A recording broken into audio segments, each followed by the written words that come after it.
Where does Kevin Lee fit into this? Now, I have a lot of thoughts on this. I really do. I got to just go back down memory lane real fast because I didn't like what happened, and now I get to be happy, right? I mean, I feel like things were fixed here, but I got to back you up to Kevin Lee, not before his last fight in the UFC, to the one before that. He gets hurt. Now, some things that you guys don't know about Kevin. He's a great guy to work with. That is huge, and that is not a piece that you can associate to all 700 guys under contract. They don't all answer their phone. They don't all have a response. Yes or no, but to let you know so you can go move on to the next thing in your day. Kevin will get a hold of you. Kevin will fight anybody. And when Kevin was hurt, when he had the knee injury, when he was rehabbing that, there was a match that came up with an extremely unknown athlete. The locker rooms knew him because they were avoiding him. They were watching him. They could feel his presence, but you guys didn't know who or what or in a weight class or you didn't know anything about him. And the guy's name was Islam Makhachev. And Kevin Lee, right, I'll give you some inside scoop here, but he went to Sean and Mick and he said, I will fight him. Moreover than that, I'll do it in Russia. And if you get your calendar out, that's when UFC, they made that splash over there. I don't think they've been back. I think they're Russian presence. I think we've only done 2 events there. But it was for one of those. So Kevin is going to go do a really hard fight place. He's going to travel to do it. He's going to give the guy every advantage. This is a guy that nobody will even fight. Nobody will even fight the guy. Kevin's going to do it. Okay, he's got a bad knee.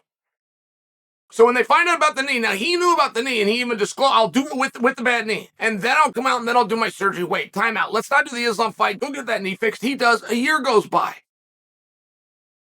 In that year, on a personal note,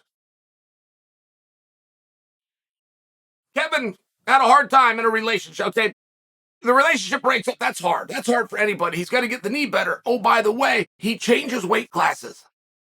So there is nothing about Kevin Lee going into what is now his last UFC fight. There is nothing about this. Who was it, guys? It was like Danny Rodriguez. I mean, it was one of the hardest fights you could do. It was a guy who was very unknown. He had a 12-2 record and turned out to be a straight-up badass. But at the time they fought, he was an unknown commodity. So they get out there and fight. It's 15 really hard minutes. Your first time in a weight class, coming off a knee injury, dealing with break. But like, there's nothing about this that's going to be a great night. But it was still honorable. He got beat. And he walked out of there like a man. And we're going to chalk that up to dusting off a little of the ring rust and introduce yourself to a new weight class. Right, wrong. They cut him. They cut him. Now, like anything, there's a little bit more to it. I'm well aware that I'm glossing over, but my fact pattern of events is exactly the way that this went down. So Kevin ends up in Eagle FC. Goes over there, has a fight with Diego Sanchez, and now he's back on the shelf. What am I going to do?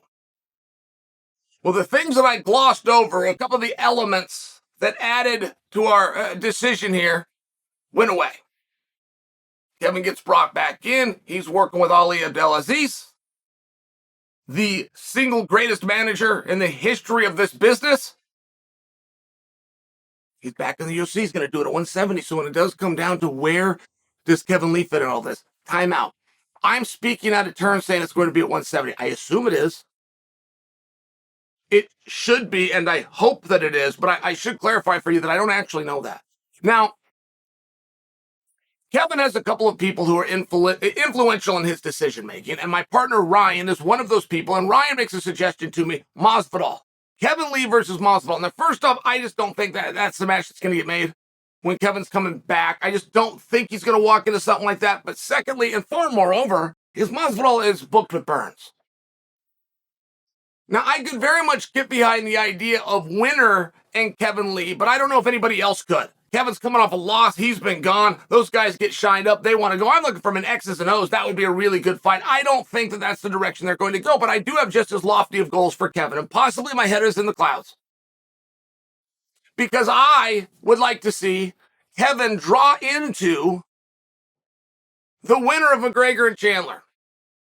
Go ahead. Go ahead and roast me. I would like to see that. And there's one other fight that I'd really like to see, but I do admit, from my math and my deduction, it's as though your good deed gets you a reward of Kevin Lee. That's how I see it, though. But I admit, coming off a loss, and it's probably not going to be perceived that way. But I think there is something really great out there for him. This is where he belongs. He belongs back. He's got to get a real focus, right? He's got to get a real focus on what am I doing? And I don't know what the last couple of years has been like for that. I could only imagine it's difficult. You're nursing an injury. Now you're nursing unemployment. Okay, great. You're going to go over to this other organization. Okay, well, great. Is this other organization still going to do events? And if so, do they include me? And that's before you get into the personal things that have been revealed and his competitive grappling, where he doesn't even know which sport to fully focus on. So this is good news. This is really good news. But one thing that the UFC missed, and perhaps the number one reason I'm coming to you guys right now, the one thing that the UFC missed is just how many fans Kevin Lee has. So if that starts over here, it's time for us to be heard. This is not an undercard guy. We don't need to bring in, he's been out a while, let's find somebody else that's been out for it. It's not like that. This is a former title challenger who's a rough night out for anybody and has been for the last 6 years. So where does Kevin Lee fit in all this? Let's find him a fight.